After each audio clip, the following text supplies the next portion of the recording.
मध्ये सर्वांचं स्वागत। पथारी सुरक्षा दलाचे जे काही कार्यकर्ते आहेत ते आपल्या सोबत आहेत, कल्याणचे ते लोक आहेत। त्यांच्या जे काही विविध समस्या आहेत त्या समस्यांना न्याय मिळावा याकरता भगवानराव वैराट सर यांच्याकडे ते आलेले आहेत आणि त्यांना निवेदन दिलेलं आहे। नक्की यांच्या मागण्या काय आहेत त्याविषयीची अधिक माहिती घेऊया।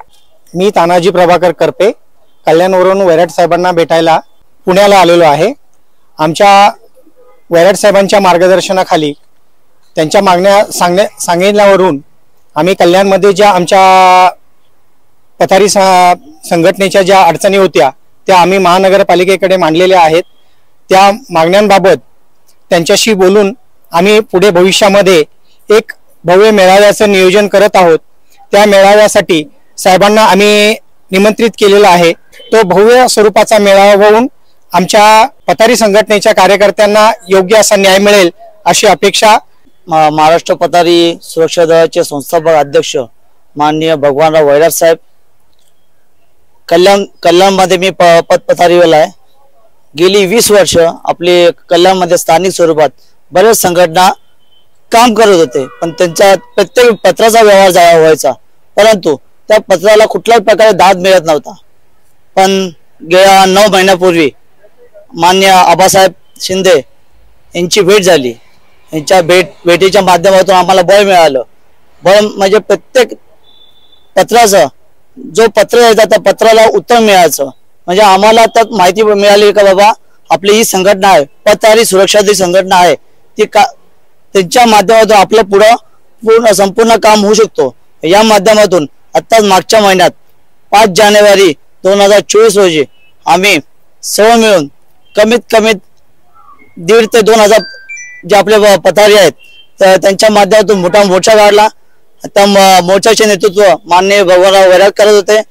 भगवानराव वैराट साहेबांनी आयुक्त मॅडमशी जी चर्चा केली त्या चर्चेच्या मध्ये बोलण्यात आलं की आपण जे कारवाई ती कारवाई करत असताना माल कुठल्याही बाकडा तोडू नये, तसा जो माल जमा होईल तो माल अल्पदरात म्हणजे 150 रुपये पावती या ठरवून ही मागणी मान्य केली। तसेच आमच्या इथं जी कारवाई केली जाते त्या कारवाई करताना आमचे जे बांधव आपले आहेत पथारी ते सर्व हटले जातात। त्याच्या जागी ताबडतोब 4 व्हीलर 2 व्हीलर अशा अनधिकृत गाड्या तिथं पार्किंग केल्या जातात। म्हणजे अर्थात त्यामध्ये फेरीवाला हा जो पोट भरतो तो लोकांना चालत नाही आणि त्यांना उठून तिथे अनधिकृत फेरीवाला ऑलरेडी तिथे बोर्ड पण लावलेला आहे, बाबा इथं कुठली वाहने लावू नये। तिथं वाहने लावली जातात पण पथारी सुरक्षा पथारी जे आहे पोट भरणारा त्याला कुठल्याही प्रकारचा दाद दिला जात नाही। यासाठी महाराष्ट्र पथारी सुरक्षा दलाच्या माध्यमातून आपला लढा चालू आहे। पुढील काही दिवसामध्ये आम्ही पथारी सुरक्षा दलाच्या मार्फत जे फेरीवाले आहेत त्यांच्या मोठा मेळावा ठेवून त्याच्या अगोदर आपला जो न्याय मिळवण्याचा पूर्ण प्रयत्न करणार आहोत आणि तो न्याय आमचे भगवानराव वैराट साहेब आहेत ते मिळवून देतील एवढी पूर्ण 100% गॅरंटी सांगतो। महिला म्हणून मला असं वाटतं की जो अन्याय होतो पथविक्रेत्यांवरती, जो माल त्यांचा उचलून नेतात त्याच्यावर हातोडा मारला जातो आणि काही पथविक्रेते असं असतात की त्यांचा पोट भरण्यासाठी म्हणजे जीवनशैली चालण्यासाठी त्यांच्याकडे पैसे नसतात, व्याजाने उसने वगैरे पैसे ते घेऊन आलेले असतात आणि त्याच्यावर ते जीवनशैली जगत असतात। तर असे व्याजाने पैसे आणलेले असतात तर ते पोट भरणार कसे आणि जगणार कसे? जर माल असा त्यांचा उधळून टाकत असतील, त्याच्यावर हातोड्या चालवत असतील तर त्या पथविक्रेत्यांनी जगायचं कसं? तर त्यांना न्याय मिळवून दिला पाहिजे आणि त्यांची जीवनशैली व्यवस्थित सुरळीत चालली पाहिजे। यासाठी न्याय मागण्यासाठी आम्ही वैराट सर यांच्याकडे येऊन त्यांच्या मागण्या आम्ही सरांजवळ मांडल्या आणि त्यातून आम्हाला न्याय मिळेल हे आम्ही 100% गृहीत धरतो। आता आपल्यासोबत आबासाहेब शिंदे आहेत, आपण त्यांच्याकडून जाणून घेणार आहे। काय सांगाल? पथारीच्या विविध समस्या असतात ते नेहमीच तुमच्याकडे येतात, आजही तुमच्याकडे विविध मागण्यांकरता आलेले आहेत, काय सांगाल याविषयी? निश्चितच 5 जानेवारी 2024 ला आदरणीय लोकनेते वैराट साहेब यांच्या मार्गदर्शनाखाली कल्याण भागामध्ये अनेक फेरीवाल्यांसंदर्भात आंदोलन झालं आणि 2014चा जो शासन निर्णय त्याची अंमलबजावणी करता आम्ही सर्वच पुण्यातले पदाधिकारी 5 तारखेच्या आंदोलनामध्ये कल्याणमध्ये सहभागी झालो आणि सहभागी होत असताना त्या ठिकाणच्या फेरीवाल्यांवर होत असणारा अन्याय की जेणेकरून त्या ठिकाणी सर्वे झाला हा बोगस होता आणि तो बोगस सर्वे करून लोकांची दिशाभूल करण्याचं काम त्या केडीएमसीने केलं होतं। 2014ला सर्वे होतो, 10 वर्षाचा कालखंड जातो, परंतु त्यांचं पुनर्वसन होत नाहीये, लायसन दिलं जात नाहीये, त्यांच्यावर बळजबरी कारवाई होती। या संदर्भात आदरणीय लोकनेते वैराट साहेबांनी त्या ठिकाणी निवेदन दिलं आणि निवेदनाच्या मागण्या अशा होत्या की त्यांना पर्यायी भूखंड द्यावा, पुनर्वसनासंदर्भात त्यांना हक्काचं लायसन द्यावं आणि जी होत असणारी जी कारवाई आहे तर त्याला शुल्क मात्र 150 रुपयामध्ये त्याच्यावर कारवाई करावी आणि ते जे काय माल जप्त होतोय तो त्या ठिकाणी तत्काळ पंचनामा करून देण्यात यावा। कारण केडीएमसीने 9,000 लोकांचे 100 रुपये गोळा करून 9 ते 9.5 लाख रुपये गोळा केले। आज त्याला 10 वर्ष होत आहे आणि दिल्लीचं अतिक्रमणाच्या नावाखाली त्या ठिकाणी खऱ्या अर्थाने महसूलवाल्यांवर होत असणारा अन्याय की 500 रुपये त्या ठिकाणी ती फी आहे त्यांनी आकारलेली अतिक्रमणाची, ही अतिशय चुकीची आहे।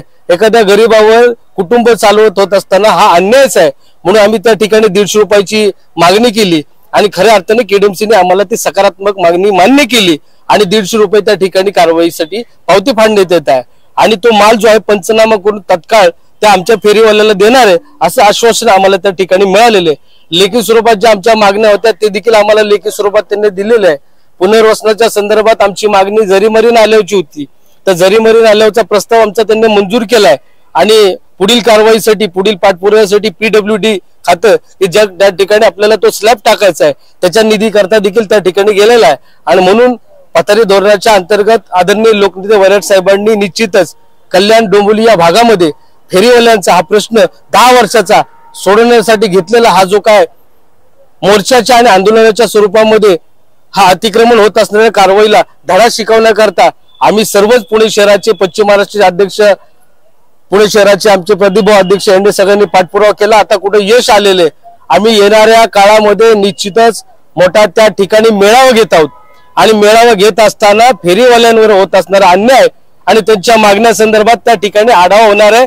तर मी सगळ्यांना आपल्याला सांगू इच्छितो की ही आजादी झुटी है और देश की जनता भूखी है हा नारा सातत्याने या देशामध्ये होत आहे आणि म्हणून महाराष्ट्र पथारी सुरक्षा दलाच्या वतीनं उठ फेरीवाल्या जागा हो आणि महाराष्ट्र पथारी सुरक्षा दलाचा धागा हो ही भूमिका आम्ही घेणार आहे। मोर्चा करताच पालिकेतल्या स्वस्त बसलेल्या अधिकाऱ्यांना मात्र त्या ठिकाणी दणका बसला आणि त्यांनी फेरीवाल्या संदर्भामध्ये अतिशय तीव्रपणे त्या ठिकाणी निर्णय घेण्याचे प्रशासनाने नियोजन आखले आणि त्यानंतर अनेक पदाधिकारी कल्याण भागातील मनीषाताई टाकळकर असतील, त्याचबरोबर करपे साहेब असतील, हातिकबाई असेल, महेश भुईर असतील, हे सर्वच मंडळी त्या बैठकीला उपस्थित होते।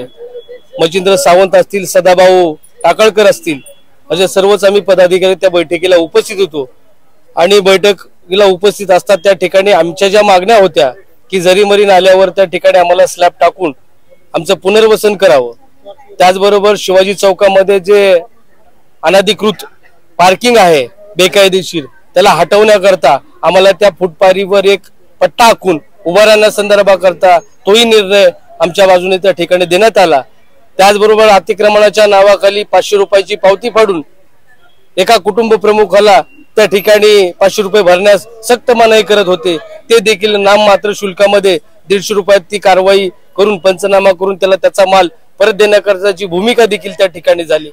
असेच अनेक पथारीवाल्यांचे फेरीवाल्यांचे प्रश्न घेऊन आम्ही येणाऱ्या पुढच्या कालावधीमध्ये एक असंख्य मोठा मेळावा कल्याण भागामध्ये घेत आहे। आदरणीय लोकनेते वैराट साहेब यांच्या नेतृत्वाखाली हे प्रश्न अतिशय मार्गस्थ लागले आणि त्या केडीएमसीला बसलेल्या सुस्त अधिकाऱ्यांना मात्र जाब त्या ठिकाणी बसला। या ठिकाणी आपल्याला आवाहन करू इच्छितो। जय हिंद, जय महाराष्ट्र।